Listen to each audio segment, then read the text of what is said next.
que da mesma forma que uma colônia de bactérias são, vou chamar de indivíduos, bactérias, não é? Mas que elas não existem sozinhas. Nenhuma espécie existe sozinha. Ela existe em sociedade. E não é sociedade unicamente em um dado momento, mas é uma sociedade que se estabelece ao longo dos tempos.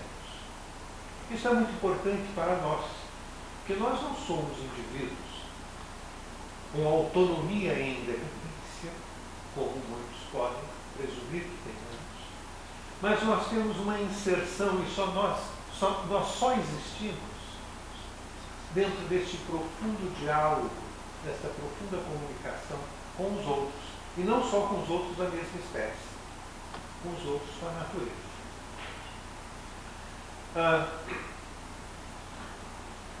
Nem sempre a gente compreende que nós somos parte de uma história que tem pré-história, né? E que tem futuro. E que a nossa ligação é extremamente profunda e que nós não existimos fora disso. Nós não somos atemporais. Nós existimos dentro de um contexto concreto que se expande historicamente. Eu estou utilizando a palavra historicamente de uma forma inadequada, que vai além dos limites da história. Mas eu sou parte de uma comunidade e não existo fora dela. E a minha vida só tem sentido dentro dela. Talvez aqui tenha alguns aspectos de uma antropologia e que volta-se a uma antropologia cristã e que se voltam a alguns aspectos teológicos importantes. Quando nós somos batizados na mesma fé da igreja, que recebemos e que iremos transmitir. Nós não somos aqueles que possuem a integralidade da fé. Nós podemos ter a fé, de preferência a fé da comunidade que crê, que é a igreja. E somente a igreja, olhando do ponto de vista teológico, não é? Somente ela, na sua totalidade, é capaz de contemplar e compreender a fé, que cada um de nós individualmente jamais compreenderemos. Por isso nós não professamos a nossa fé. A nossa fé é a fé da igreja, que nela professamos, é aquilo que a igreja crê, mesmo quando eu não compreendo. Tá? E também eu só sou capaz de viver em sociedade se eu for parte dessa sociedade, mesmo não compreendendo o outro. E isso começa nas nossas relações familiares, nas nossas relações de proximidade. Se eu não me engano, há 2 domingos atrás, o evangelho do domingo era o do Lázaro, não é? O homem rico e o Lázaro. Existe um elemento naquela narrativa que às vezes passa desapercebido. Naquela narrativa existe uma porta em que Lázaro ficava na beira desta porta, que não desejava as migalhas da mesa e nem isto recebia, que o cachorro vinha lamber as suas feridas. Do outro lado da porta existia aquele que tinha seus banquetes, fazia suas festas, vivia de modo luxuoso. Acabou morrendo e de novo aparece uma porta, ou a falta de uma porta, né? Que gostaria, né? Permita que Lázaro venha tocar os meus lábios. E é impossível. Agora existe uma porta fechada. Portanto, quando eu falo em a origem da vida ser aquilo que nos separa e nos une, aqui está, no meu ponto de vista, o elemento fundamental para eu compreender-me dentro da sociedade, dentro da criação, dentro da igreja. Eu não sou separado dela, nem do ponto de vista temporal, nem do ponto de vista físico, geográfico. Eu sou parte, eu sou do mesmo tecido, eu não existo fora dele. Uma ideia que do ponto de vista contemporâneo, ela é muito pouco compreendida, no momento em que nossa sociedade ocidental valoriza tanto a independência, a autonomia, a autossuficiência e todas as coisas parecidas com isso. Onde o grande desejo é o desejo de usufruir a vida, sem se relacionar com os outros. É o desejo de não ter filhos, é o desejo de não ter relações estáveis, de não ter uma esposa, um esposo, de não ter amigos, no seu sentido real. É esta ideia de que eu posso viver só com a barreira, sem viver com aquilo que existe nas barreiras, que é o que estabelece comunicação, estabelece vida. Vida é esta comunicação. E vida só pode ser comunicada à medida em que existe também a individualidade.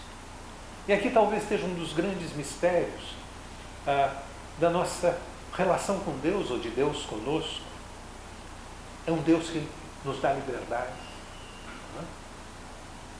Poderia até falar um pouco sobre os aspectos intrínsecos desse Deus no qual cremos, mas como Ele é amor, e amor só pode ser relacional, ninguém pode ter amor sozinho. E desculpe se eu começar a falar catecismo, mas eu sou vigário de roça, eu falo coisas muito óbvias. Esse Deus que é amor, São João, o Pai que ama o Filho. E pai e filho são palavras humanas, porque a natureza de Deus não é passível de ser descrita por uma palavra humana. Eu posso utilizar a palavra pai, posso utilizar a palavra filho, posso imaginar que a relação entre pai e filho seja uma relação de amor, talvez as melhores relações de amor, dos melhores exemplos. Mas pai e filho estão além da possibilidade de ter um nome. Esse é o mistério de Deus. E aquilo que existe entre eles, que é o amor, também vai além daquilo que a palavra amor pode querer dizer. Mas porque Deus é amor, o amor é gratuito e não cobra, a sua criação é livre. E eu só posso amar se eu for independente. Aqui volto à noção do self, a noção do próprio. É uma criança que nasce dentro de sua mãe, no útero de sua mãe, ali cresce, passa meses, tudo dependendo de sua mãe, todavia não conhece sua mãe.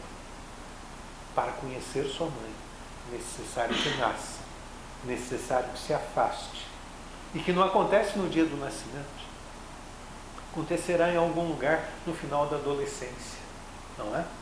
Através de um processo extremamente doloroso de conflito e de autoafirmação e de separação, muitas vezes separações reais, de ficarem tempos sem se conversar, se distanciar, para depois, quando você adquire a sua individualidade, você se descobre, aí sim você é capaz de voltar a criar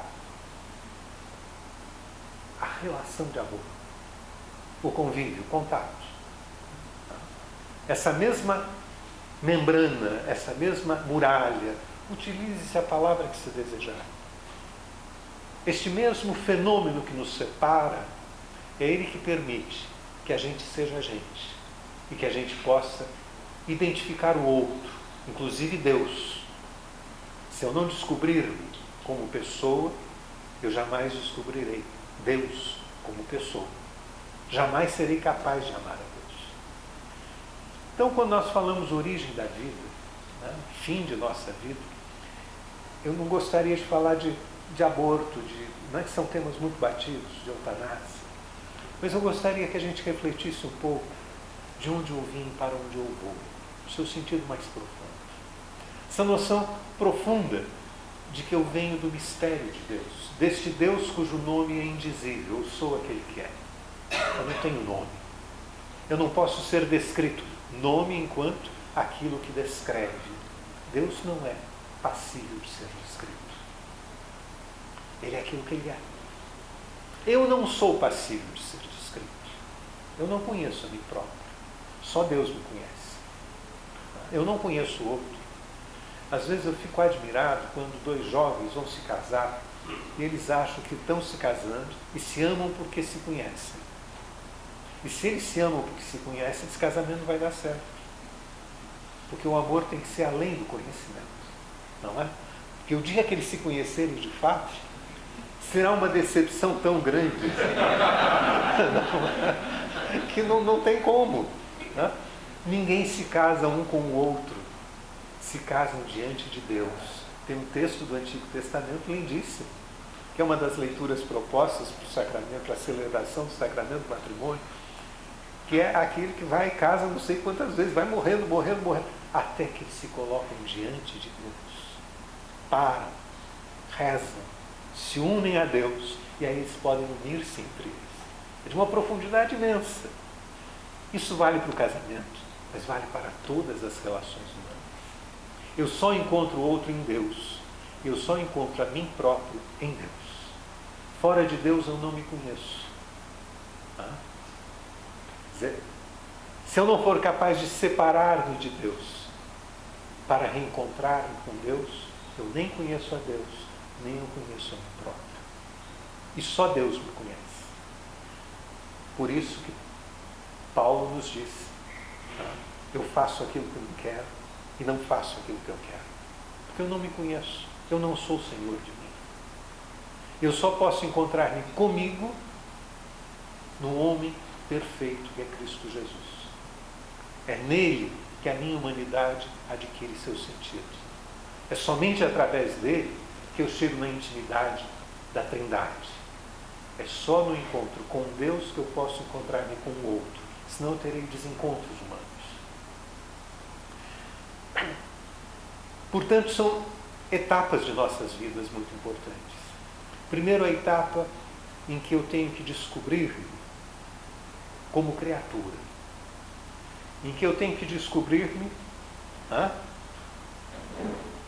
fora da minha individualidade, mas nessa noção profunda de que eu só existo dentro de uma relação. A gente aprende em gramática, não é? Os transitivos e intransitivos. A minha vida fica intransitiva se eu não conseguir conjugar os verbos da unidade, da proximidade, do encontro com o outro. E o grande verbo que resume isso é o verbo amar, que envolve inúmeros outros verbos. Não é? E tantas vezes a gente tem a falsa percepção da autossuficiência. E a autossuficiência, ela gera a intransibilidade. Eu não posso transitar, eu não posso chegar até o outro. Eu não posso conhecê-lo e não posso dar-me a conhecer. E ninguém me conhecerá se eu não abrir a chave de mim próprio. Não, eu posso estar trancado. Tem uma imagem, por sinal tem muito santinho de missa de sétimo dia que tem um quadrinho, Jesus batendo na porta. Né? Batei, né? Será atendido, será ouvido. Tem vários trechos do Evangelho que reforçam essa ideia. A chave está dentro de mim. A chave do encontro com o outro está dentro de mim. A chave do encontro comigo próprio está dentro de mim. Isso exige necessariamente que eu seja capaz de metabolizar, utilizando um termo muito biológico, a minha vida dentro de mim. Que, em última análise, é reflexão, é oração. Né? A reflexão interior, é o encontro com Deus, que não é um encontro de palavras, porque Deus vai além de qualquer palavra. E esse é o aspecto fundamental daquilo que eu poderia chamar de contemplação. Eu vejo e não sei descrever. Eu percebo e não compreendo. Mas eu me admiro, eu me deslumbro. E é uma pergunta importante: será que eu me deslumbro comigo próprio?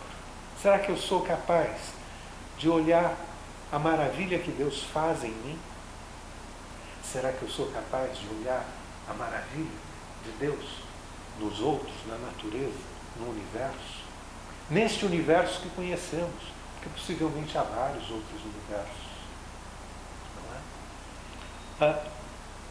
Há certas noções eu acho que elas são tão mal trabalhadas por a noção da concretude. Então, se, por exemplo, eu pegar essa peça que deve ser de aço inoxidável, eu vou achar que isso tem uma concretude. Essa mesa de madeira, né, um concreto. Mas se eu for olhar do ponto de vista de estrutura molecular, o que eu tenho é um vazio. Não é? Eu tenho um vazio. Eu tenho lá um miserável de um núcleo central com uma camada aleatória que eu nem sei onde estou, onde cada um está, uma questão probabilística. Mas o que é um átomo? Um átomo é um nada, é um vazio. E às vezes a gente tem a dificuldade em perceber que as coisas de Deus, elas podem ter essa aparente concretude, mas as coisas de Deus são um grande vazio. Deus habita no silêncio. Deus habita no infinito. Quando eu digo habita, a natureza de Deus é espiritual. E isso é alguma coisa que a físico-química me ensina com muita clareza.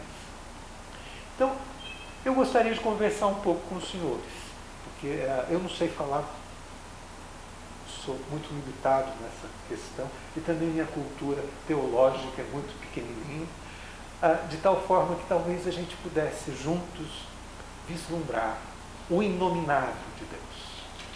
E porque tantas vezes ao longo da história se tem o desejo de dar os nomes de Deus. Se eu pegar por a relação dos muçulmanos, os nomes de Deus. Tá? Existe um teólogo que a memória já me falha, mas é da Idade Média, em que ele tem um livro muito interessante, que são os nomes de Deus. Sua memória está melhor do que a minha. Somos na mesma idade, amigos há muitos anos. Ainda que há muitos anos não nos víamos. Mas a amizade não depende do tempo. Mas a gente tem a necessidade de dar nomes. Dar nome a Deus. Deus não tem nome. Deus nos deu, sim, uma missão de dar nomes, de descrever as coisas. É Ele que nos dá a tarefa de nominar.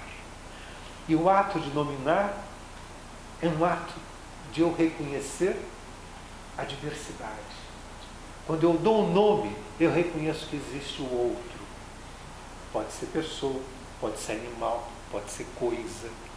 Mas dar o nome, eu me colocar diante deste infinito que eu posso nominar, através do quê? Essencialmente, da minha percepção de que eu sou eu. Existe um infinito que Deus me deu o poder de nominar, de conhecer, de me relacionar. Quando eu dou um nome, é o outro. E aí eu tenho alguma relação com o outro. Que pode ser uma relação de barreira, ou pode ser uma relação de aproximação, de envolvimento, de participação, de construção e inúmeros outros verbos que a gente pode utilizar. Quando nós falamos da vida humana, aquilo que é fundamental na vida humana. Eu não ousaria dizer, porque eu não sou nem filósofo nem teólogo, não é?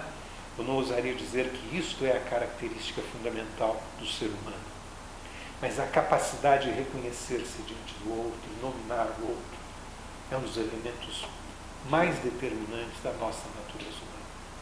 Eu saber que eu sou diferente. Eu saber que eu sou único. Por outro lado, eu saber que o outro é ele. Que o outro é mistério. Ainda que eu lhe dê um nome, eu jamais conhecerei o outro. Aquele exemplo do casamento.